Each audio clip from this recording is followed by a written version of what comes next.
Welcome to Raven Talk, the official podcast of the Raven Tribe. The Raven Tribe is a home for warriors on the path, and is dedicated to training warriors for the battlefield of life. Visit us on the web at theraventribe.com, where you can learn more information on membership, warrior training, as well as links to our official YouTube channel, Facebook group, apparel store, and our official bookstore, Marshall Books. Welcome back, Tribe. Today we're here with special guest Vince Enland, and we're going to be discussing warrior culture as it pertains to the Asatru faith and general heathenry. Vince, how are you doing today? I'm doing really well. How about yourself? Oh, doing great. Thank you for coming on the show, Vince. And I was going to ask you to do me a favor and please introduce yourself to the listening audience. Give us a little bit about your background and where you're coming from. All right, excellent. Well, again, my name's Vincent Enland. For those people who don't know, I am Asatru. That's my personal worldview that I follow, which is a form of heathenry. I come from a pretty long martial arts background as far as I go. I'm a professional graphic designer, but I've been a martial arts instructor for, like 25 years now, I think. I've been teaching. I've been practicing the martial arts in one way or another, one form or another, since I was about 10 years old. So I've got an extensive background in some what I would call collegiate traditional martial arts, fencing and wrestling and that kind of thing, as well as a much larger background in folk wrestling, combative wrestling, extensive background in judo, Shotokan karate, as well as combat self-defense courses. And then I would probably say about 12 years ago, 10 to 12 years ago, I started a group called the Krieger and Vey, which is like a European martial arts system. And basically what it is we were taking traditional European martial arts stuff that's out there, treatises and practices and historical data, all of it that's out there already, and started to apply it in a systematic method for self-defense today, for modern hand-to-hand combat, and kind of a reconstructionist approach. And when we started out, we were doing like basic Viking stuff like Glima, and then we started investigating and adding on stuff like Schwingen and backhold wrestling, and then that expanded into adding more and more treatises. So now, I just like to refer to it, and I think the website really needs to be updated. If you go by the website, which is kriegervey.com, the website says, live like a Viking, fight like a Viking. And that's when all we were doing was Glima stuff. We're far beyond that now. And I just haven't had time to update the website. But now we're pretty much taking any historical treatises that we can find from before the 13th century, reviewing the information that's in it. Why did they do it that way? What was its function? How can we apply it today? And then practicing it in a modern combative system. That's pretty much me. That's what I do. Now, Vince, can you tell us a little bit about what Asatru is? And you mentioned Vikings, and the audience at home, by and large, our listeners are practitioners of some type of martial art or have an interest in warriorship. And, you got to be in the top three, the Vikings, the samurai, the ones that always come to mind when people mention warrior culture or warriorship. So tell us a little bit about what Asatru is and, how it relates to the Vikings and how it relates to modern people, outside of that geographic region now. Oh, excellent question. So Asatru is a pre-Christian European tribalistic worldview. And although I would say heathenry is much more of a general term that applies to pre-Christian European tribalism as a whole, whereas Asatru is probably more related to Scandinavian and Germanic tribalism specifically today. That's kind of what it's evolved into today. But it is very much for many people. I wouldn't say that the worldview as a whole is warrior-based, but much of the historical tribalism that evolved at the time was not so much centered around the warrior so much as everybody was required to have certain warrior skills. These were hard times, and tribes had to protect themselves against other tribes. Even allied tribes warred against each other from time to time and then would band together to war against bigger tribes or organizations from other times. And so everybody pretty much had to have this certain sense that that combat and battle and fighting specifically, Kriegering, which is where I got the Kriegering from, was a part of their life. It just was. It wasn't something that, well, I don't believe in violence, or I don't like violence, or I don't believe in fighting, or really do we have to live? It just was, period. Everybody was that way because you had to be, or you died. And that's just how life was. And so for me, when I look at Asatru as being this very tribalistic ideal, and then I look back at my personal ancestry, which is very much Viking. I'm Swedish by descent. I actually come from Vikings that actually went out and did Viking stuff specifically, and it was raised knowing that and kind of hearing stories and, really getting into the whole Viking thing. And so then when martial arts became a part of my life, I always kind of made that relation. And then when I became Asatru, which was a long time ago when I was like 16, I of course made that relation directly. That no, not Asatru, not just Vikings were Asatru. Lots of people were heathen. European pre-Christian tribalism as a worldview applied to a lot of people that weren't Vikings, but a lot of Vikings were heathen, and a lot of Vikings were Asatru. And so I made that relationship, that relation between those things myself, and it's been a very big part of my worldview and my progression is how I go through things. And so I used to like to say that, not everybody who was heathen in the Iron Age was a Viking, but everybody who was Viking was a heathen. And historically, we know that that's not true, that a lot of Vikings were Christian. But if you actually went and looked back at what they did, yeah, they were about as Christian as a Jew was. Really, whether they called themselves Christian or not everybody who was a heathen was a Viking, but everybody who was a Viking was pretty much a heathen. Gotcha. Now, what can you tell us about Asatru as far as the fundamental principles or ideas that are taught within that worldview? And I'm curious because you've referred to it as a worldview. I've always heard it referred to as a religion. So can you kind of maybe explain to us what the nuance is and the way that you're describing it? Great. Sure. So, and I like to do this, I lecture a lot for the colleges here in town. I prefer the term worldview, really only because it encompasses everything in a daily life, everything in a person's life, and everything that they do. Academically speaking, Asatru is a religion. If you look up the academic definition of religion, and if you go and you talk to other people at colleges and professors and stuff like that, they're going to call it a religion. A lot of people who are Asatru or who are heathen in the world don't like the term religion because then when they think of religion, they think of Christians who pretty much are only Christian on Sunday and stuff like that. That religion is something you do in your free time. It's not something that you live every aspect of your life. Whereas being Asatru really is about a worldview. It's about how you live and how you work and how you interact with all the people around you.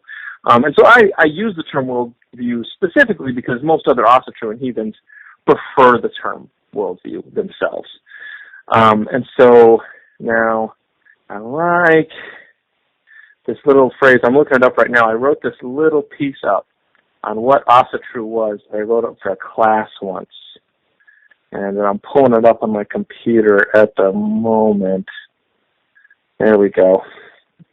So this is what I like to tell the colleges because they like everything broken down into some kind of little academic term that they can apply stuff to.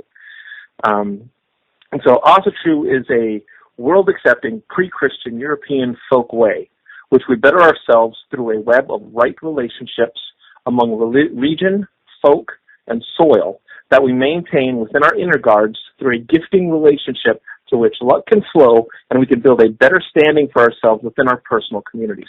We see the world in the here and now as world-accepting. We do not focus on an ultimate union with our gods, but on what is tangible and directly related to us, such as ancestor veneration and building and maintaining a relationship with the spirits of the land and the world closest to us. We see the world in the present and past tense in a clan or tribal-like model. Being Asatru is about how you treat other people in the world around you. It's about correct behavior. It's about believing in a standard of behavior which should be consistent with our ancestors, ourselves, and those closest to us that we can then pass down to our descendants. So that's a really fancy way of saying that today being Asatru is about maintaining a standard of behavior all the time, whether you're dealing with other heathens or whether you're dealing with not other heathens, that's based on what our ancestors thought was correct behavior. And so that's what we look to. We look to how do our ancestors apply this, and how can we apply it today? Now, for myself, that very much involves a warrior ethos. The whole Germanic hero warrior ethos has been a big subject of importance to me since I was a little kid. And so I look at that. And so when I look back to my ancestors, and I'm always looking back at these Vikings and other Germanic heroes that were out there, and how did they handle the problems that came up in their life, and how did they behave towards other people? And a lot of times there's a lot of good information. And sometimes we have to make certain adjustments because you know what? The fact remains in the Iron Age, if a guy cheated at a game of chess, you could drop an axe into his forehead and call it a day. We can't really do that anymore today. It's kind of frowned upon. But we can look at the fact that they obviously considered whatever was going on at that time to be a grievous, misjustice in character, and that extreme action was allowed. And so I can look at that now and I can say, okay, so if something like similar to this is happening to me today, no. Can I cleave his head open with an axe? No. But should I be offended? Yes. And should I take some type of severe action to adjust this offense? Yes. And then what action should I take is that's up to me. But that's where we get our whole ethos from, is that idea of what did our ancestors perceive to be of greatest value in action and behavior? Why did they perceive that to be of such value? And then how can we apply that today? And we get certain things like hospitality, of course, which is kind of this universal this universal ethos thing that we all accept, and a certain degree of honesty and loyalty within our inner guard, which is obviously the people closest to us. Inner guard just means inner yard, literally.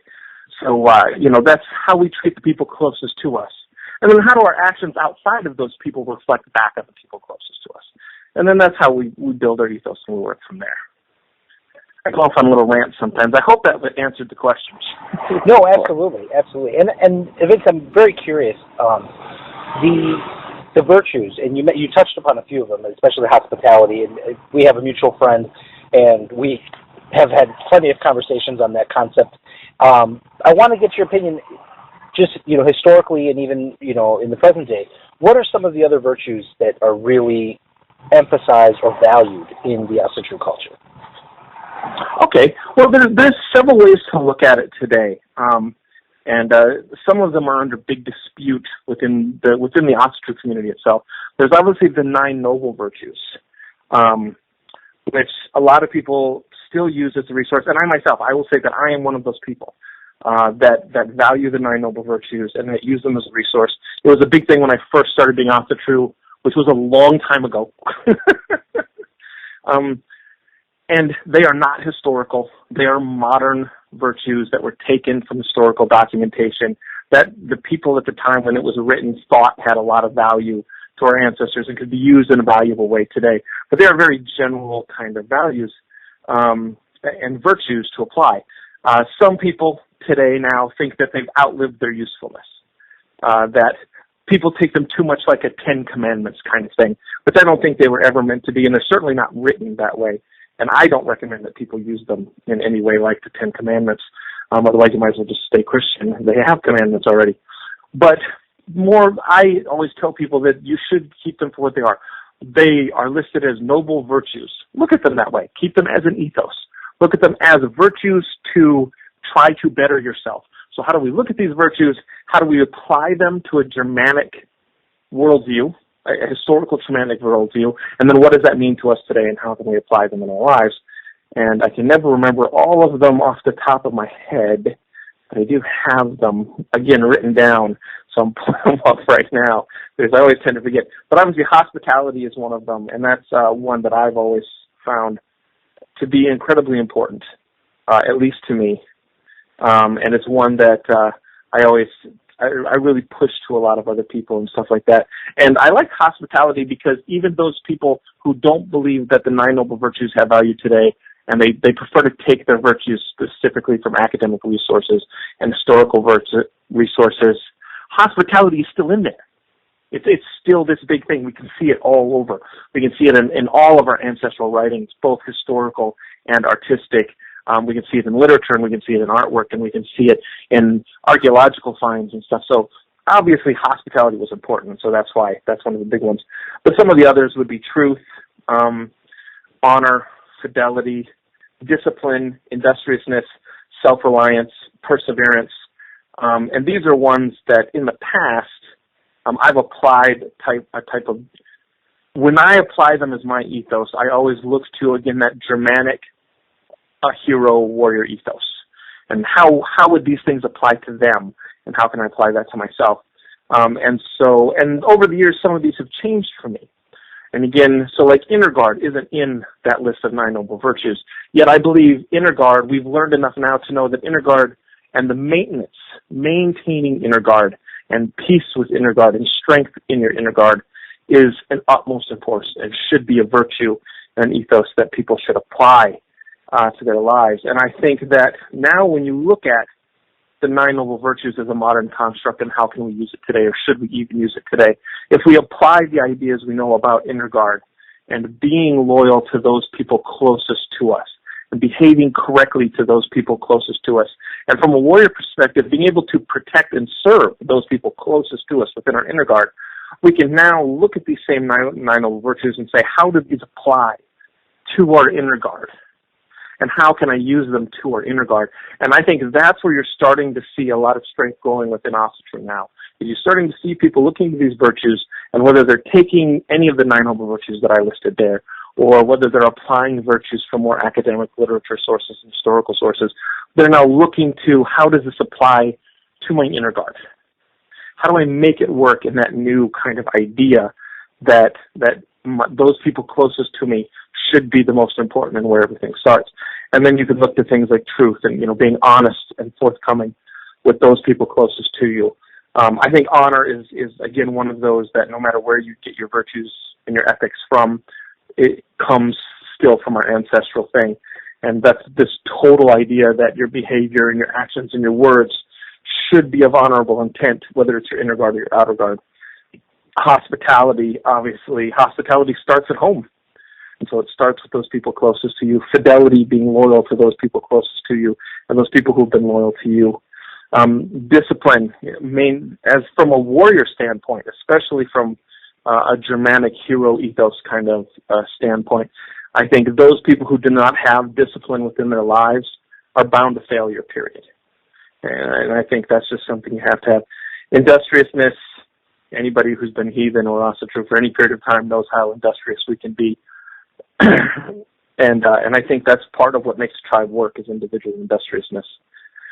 Self-reliance is an old one, and although I don't think that self-reliance from an independent standpoint is all that valuable to Asatru today, I do think that we still have to keep it in our mind. If we're not self-reliant at all, then we're relying on the tribe for everything, and that's socialism. It's not tribalism. That's how I want my friends to take care of me. I want my family to take care of me, rather than saying, look, I have value because I can do this, and this is how I can help the tribe and the whole. And then perseverance. And although I don't know that perseverance is necessarily an ancestral trait that we keep, I think today, being Asatru in the world that we live in, with economic and political issues and everything that's going on, I think perseverance is just a valuable trait that we all need to remember and keep. Now, Vince, let me ask you, the presentation of this information, you mentioned that it's somewhat modern in the way that it was compiled and used for the benefit of the group. Historically, what is the difference? What would you wager from your research, the mindset of a traditional tribal member, as opposed to a modern person looking at modern Asatru? How different or how similar are they? I think there were probably some extreme similarities and then some significant differences. Again, when we look to certain things like honor, hospitality, industriousness, fidelity, I think these things probably would have been of extreme importance, ancestrally speaking, to members of a tribe. Because these are things that keep a tribe together. They're like a glue that hold it together.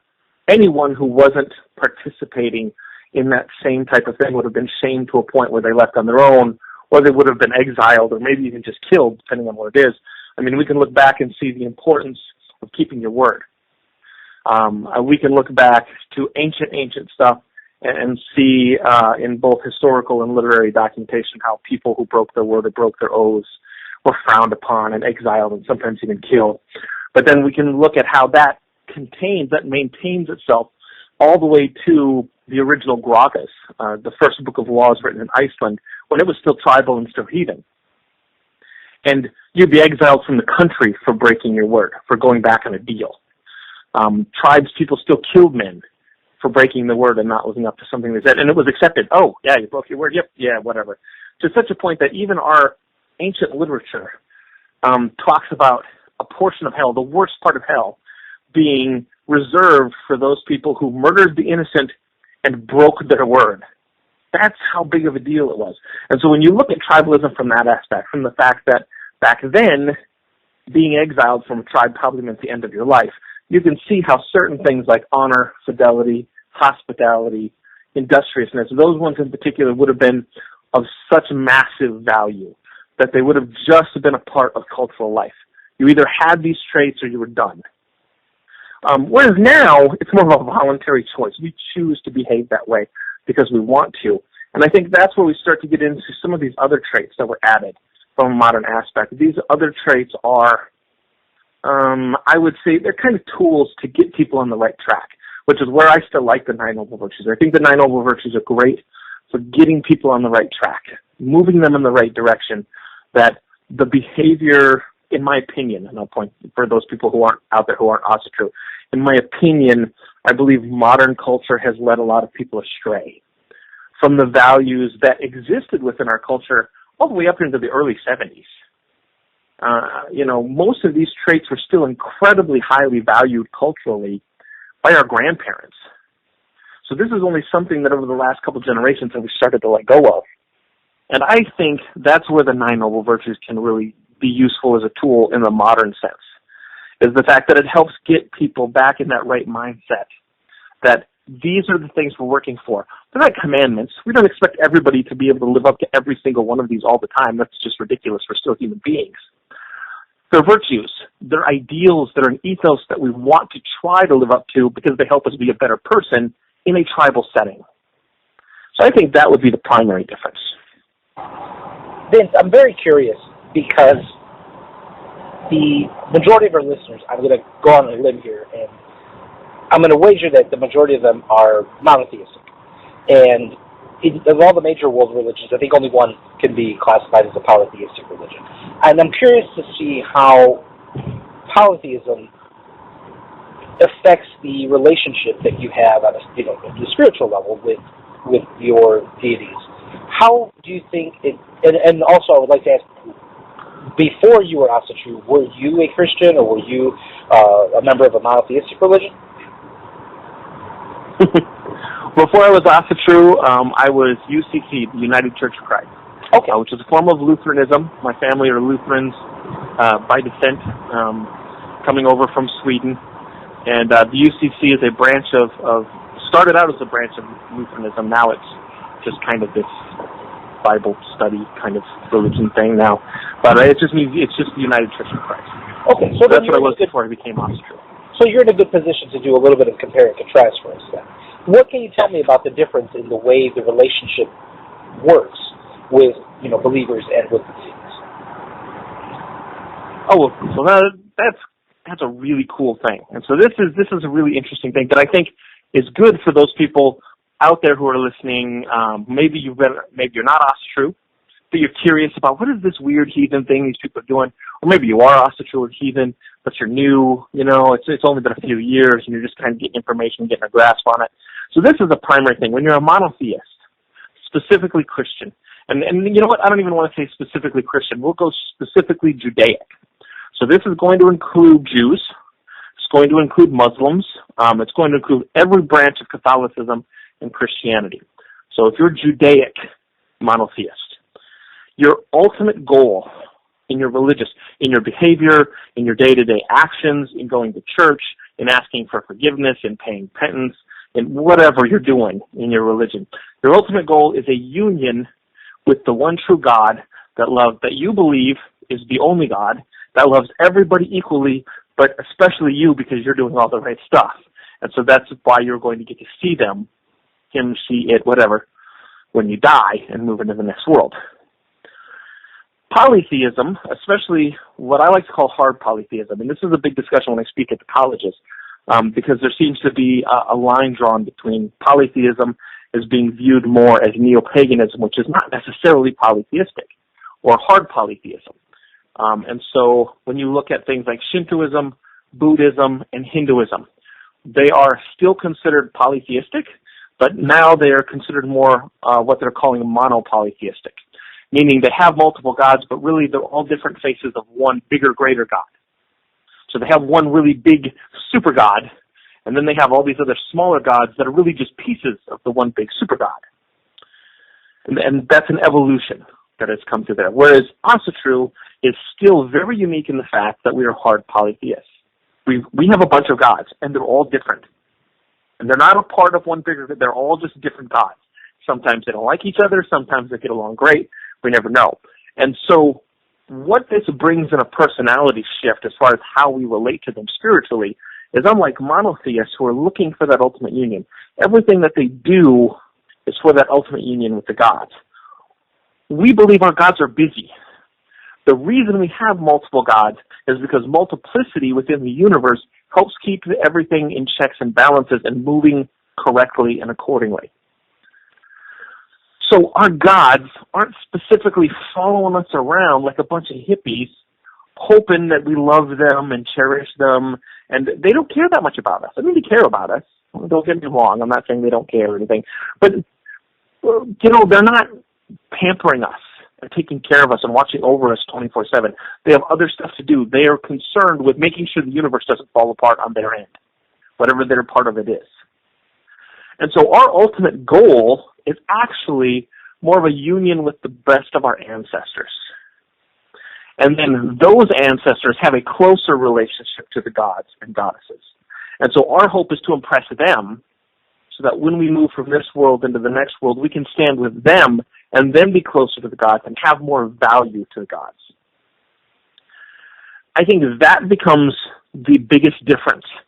Where that can be beneficial as compared to a downside, because obviously there's a downside if you believe in monotheism.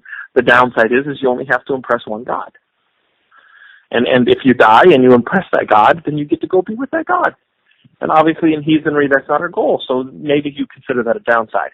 On the bonus side, I have a bunch of gods to impress. I don't have to impress all of them. I only have to impress one of them. And they're way easier to impress than the Christian God. Because they're not all focused on everything. They're not singular. So it's easier to impress one of my multitude of gods. And I only have to and I don't even have to intend to impress them. Maybe I'm trying to impress one and I impress another one by mistake. I'm still getting luck. Still working to my benefit. So that's a benefit.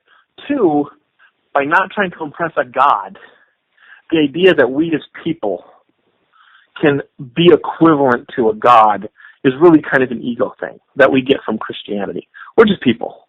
And then people are people. And we can be great and we can do great things. But by being great and doing great things, we impress those people, our ancestors, who are watching over us, who do truly care about us as individuals because they're a part of that line. And everything they've done has been to help make a better us that we are now. And then if we can really impress them, well then they'll make sure that the gods are aware of that as well. And so this becomes a dichotomy that breaks down into a system of levels where now we're learning pieces and we're stepping up. Rather than this idea that we're born and have to be people with all the confusing stuff in our heads and chemicals and crazy world stuff that's going on, have to somehow live up to a god. We really only have to live up to the standards that our ancestors set for us, which can be pretty high in and of themselves. But in doing that, we reach a better state for our next world that'll bring us closer to gods. Vince, my next question is specifically about heritage. You mentioned the ancestors and how important ancestry is in this world.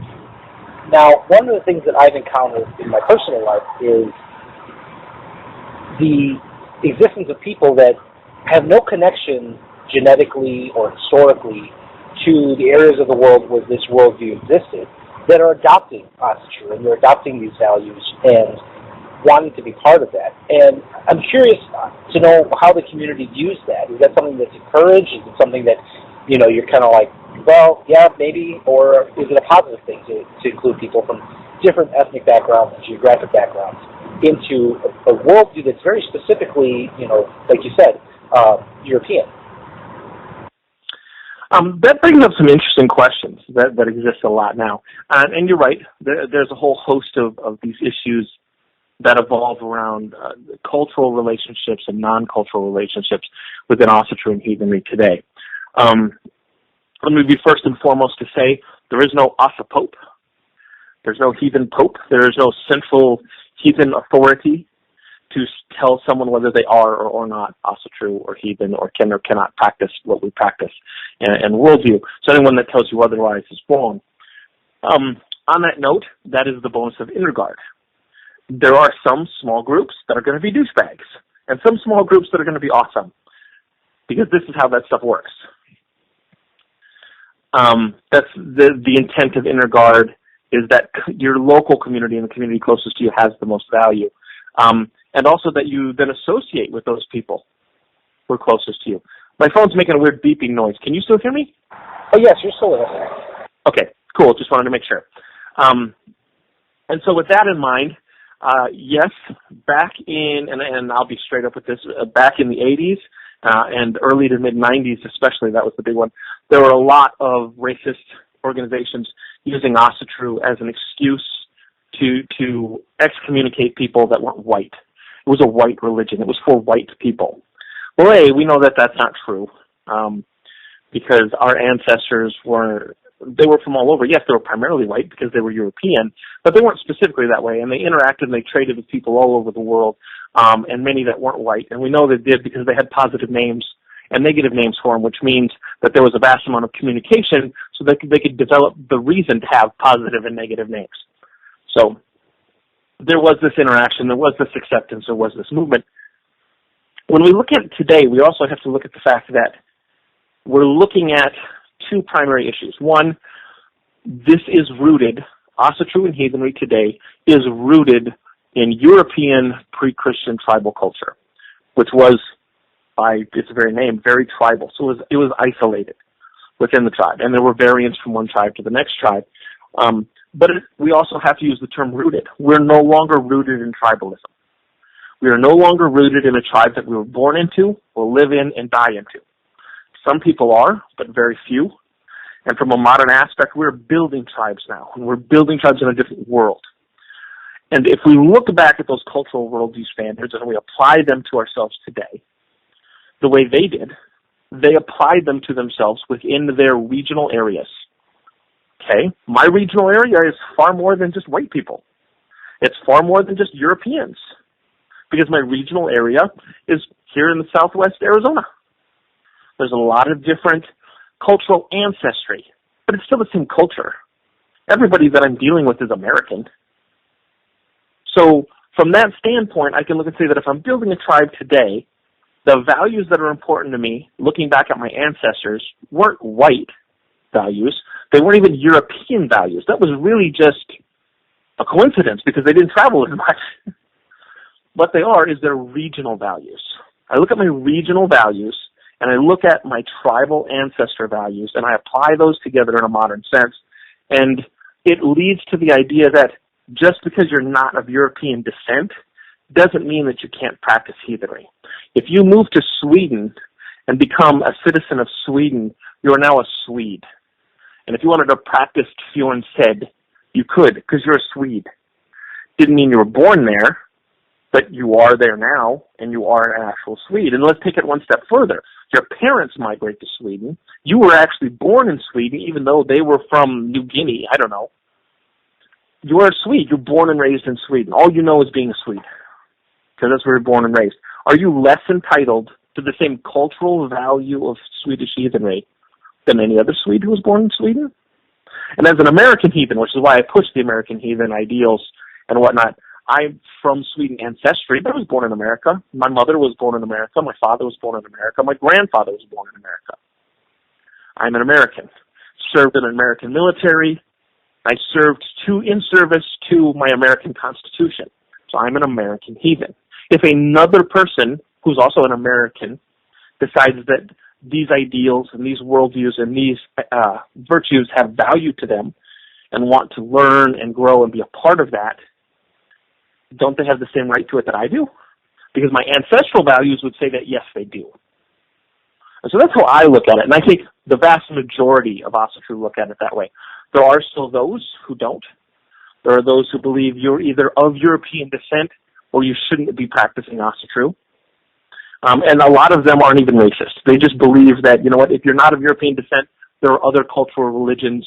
You should go look at practicing those. And a lot of those people will even help you find out what they are. And I don't think there's anything wrong with that. That's not specifically racism. It's tribalism. It is a form of tribalism. And I'm fine with that.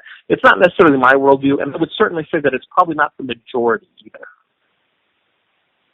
Yeah, and I would imagine that in our modern world, I mean, we are so, global at this point that cultural lines are going to be a thing of the past, very shortly for us. With migration from one place to another, I've always found it real interesting. I have friends that are flag waving patriots of whatever country their grandparents came from, and I say, well, where are your great grandparents from? And then it's another place, a totally different continent or something, and it's like, well, why aren't you waving that flag? So we change as people, and like you said, we're not rooted in a tribe anymore. We're global at this point, and there really are no limitations as far as where we hang our hats and call home. So yeah, I find it really interesting that people are adopting things that normally you wouldn't associate with their region of the world or their ethnic background. Yeah. Now, Vince, let me move on to something a little bit more tangible.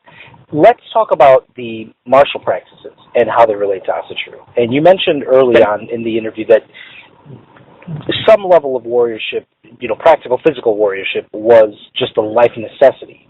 How do practitioners of Asatru see that today? Because I've spoken to some people that, not to offend anybody, but I've spoken to a few people that seem like Asatru hippies, and I've talked to other people that are, very, militant in their belief that physical skills are, hard and fast must for their way of life. That's a very good question, and I get this all the time when I'm lecturing, and I really enjoy this question because this brings up, I enjoy questions that piss people off. And this is a question that always seems to piss off everybody. Either people really agree with it or they really disagree with it, and I think those are the best questions because they make people think. Anything that gets you stirred up and that gets you thinking is a good question, whatever my belief or anyone else's belief happens to be. But you're right. There are extremes to both ends of the spectrum as far as, what I consider to be fighter traits, whether they're warrior traits or not. I would call them combative traits. And these are both physical and mental. They're educational, and they do relate to spiritual because, again, we are talking about a worldview. So if we're talking about a worldview as compared to just a religion, and again, this is more of a social idea. The fact is worldview and religion are the same freaking thing, academically speaking. But again, for most people listening, if we are talking about a worldview, then we say that everything that relates to my belief, being Asatru, directly relates to my practice. Okay? Therefore, I have to say that whether I am a pacifist or whether I am a stone-cold killer, and everything in between directly relates to my worldview and my relationship with my worldview as a heathen. That being said, when we look at tribalism and we look ancestrally speaking, the fact that people were required to have combative skills, whether they wanted it or not, due to time period, was a constraint of the area that no longer exists today. Do I believe that you have to have combative skills to be Asatru? No. Do I believe that they are very related to being Asatru? Yes, I do. I think they are something that defined a part of the worldview that was important to our ancestors, even for those people who had combative skills and maybe didn't want them.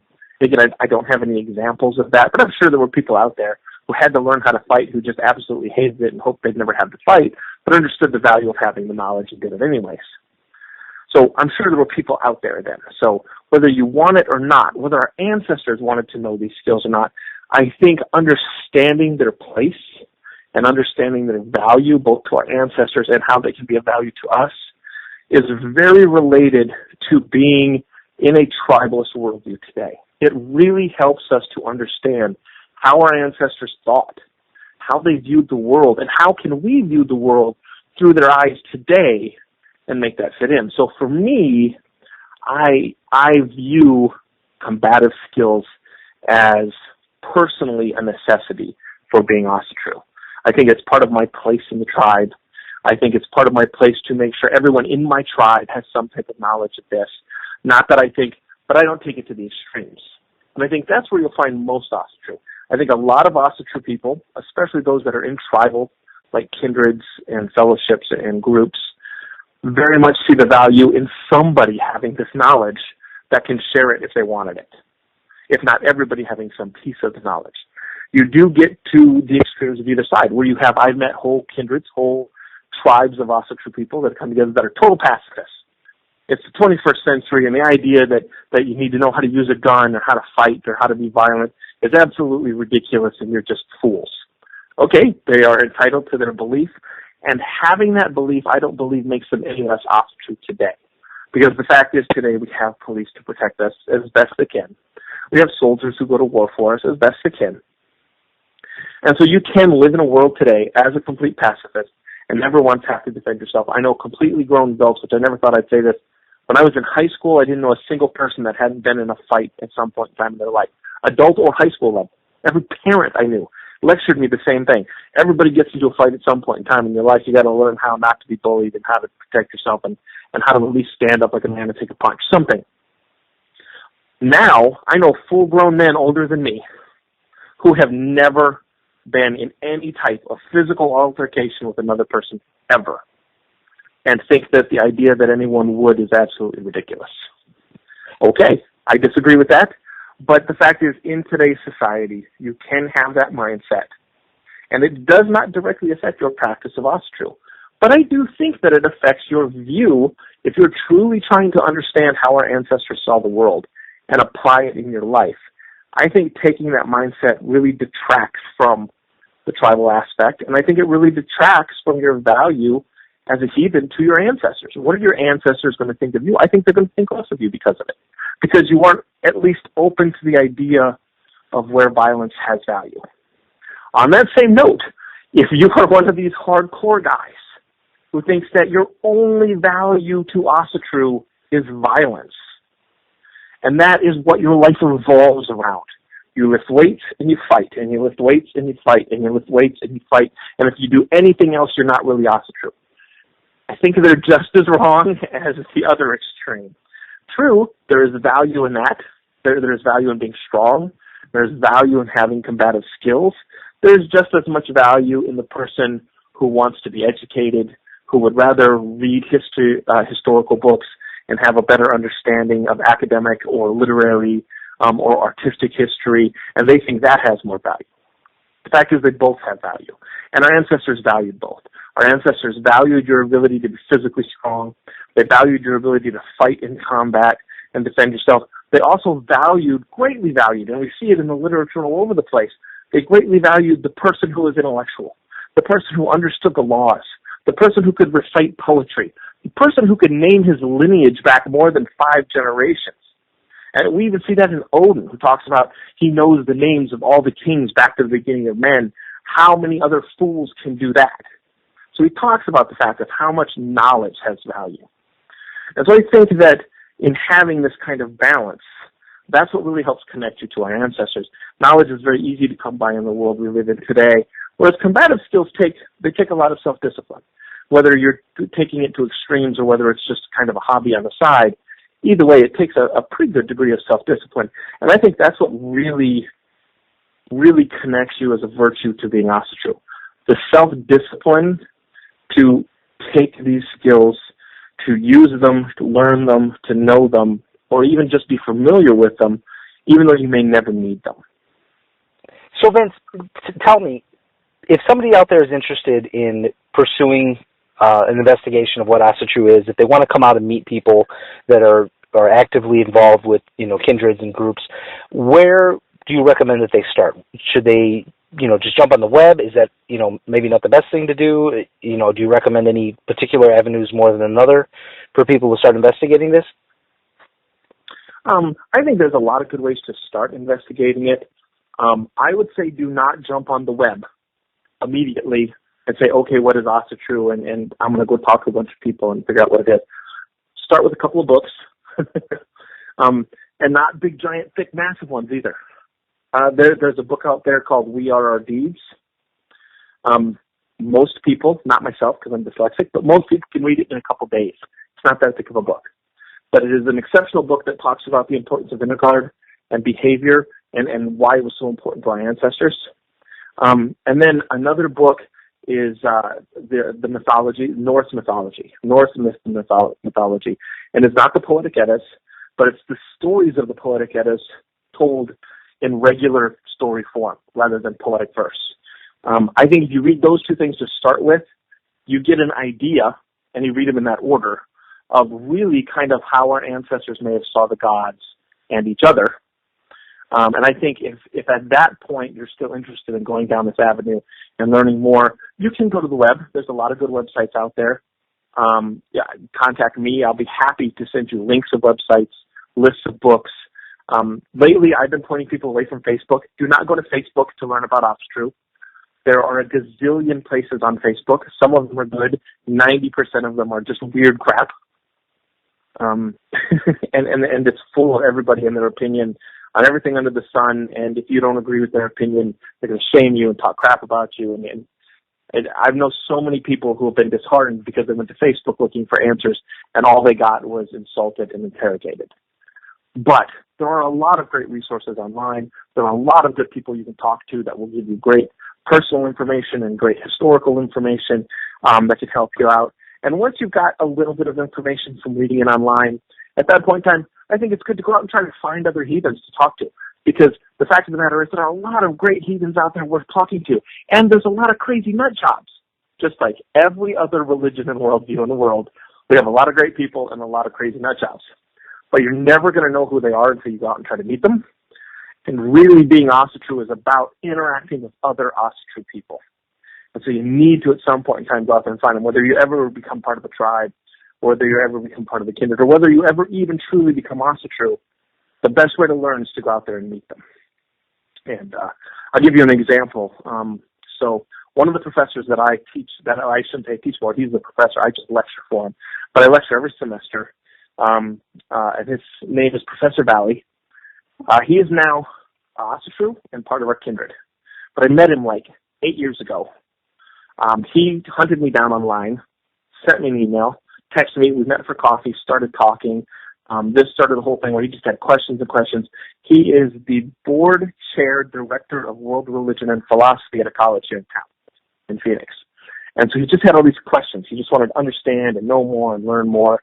And so we talked, and he came out to stuff and had me come and start talking in his class, and then introduced me to the other people who had me come start talking in their classes, until eventually he just hung out with us all the time, and he was just really interested. Last year, he officially declared that he was Asatru and became part of the kindred and this kind of thing, and he's been very happy about it. But he always tells people when it comes down to, well, you became Asatru when you were this hard atheist, and you're this professor of world religion, and you know about all these other religions and all these other philosophies and ideals. Why did you become Asatru? And he's come right out and said, he goes, because I met great Asatru people. When it comes right down to it, you can only learn so much from a book, and you can only learn so much online, and you can learn far less online than you're going to learn from some good books. But none of that compares to getting out, meeting good Asatru people, hanging out with them, and really seeing what living a heathen life is about. Well, Vince, I want to thank you for your time. Thank you for coming on the show. It's been a very enlightening discussion. The audience at home listening, I'm sure, is going to be eating up this podcast because the Norse culture in general, like I mentioned before, gets a lot of attention from people. Sometimes I think that those people aren't as well informed as they should be, and as far as what that history really entails. And I think that this podcast, and this episode specifically, will go a long way as far as educating people as to what Asatru really is about and how they can pursue it if that's something that really is, an avenue of interest for them. So again, Vince, thank you very much. And before we go, can you please tell the audience at home where they can reach out to you, what your website is, and how they can contact you? Oh, yes, definitely. Well, if anybody's interested in contacting me, they can reach, our website is wandererkindred.org, WANDERERKINDER.org. You can also just email me. I've got an email address on there, or I'm vikingjack1@gmail.com. Just send me an email. I'm on every social media on the planet. I'm easy to find. You can look me up. You can Google me, Vincent Enland. Go and Google Vincent Enland. You'll find me. I'm everywhere. And I'm happy to answer questions. I'm happy to talk to people. I'm happy to point you in good directions. I don't have all the answers, but I know a lot of people with more answers than me. So I can point you in the direction that you should be going, whatever information you're looking for. And so, yeah, feel free to reach out to me for anything. I'm happy to help. Great. Well, Vince, thank you again. It's been a pleasure speaking to you, and hopefully we can get you on in the future. Excellent. Happy to come on anytime. I really enjoyed myself. Thank you again.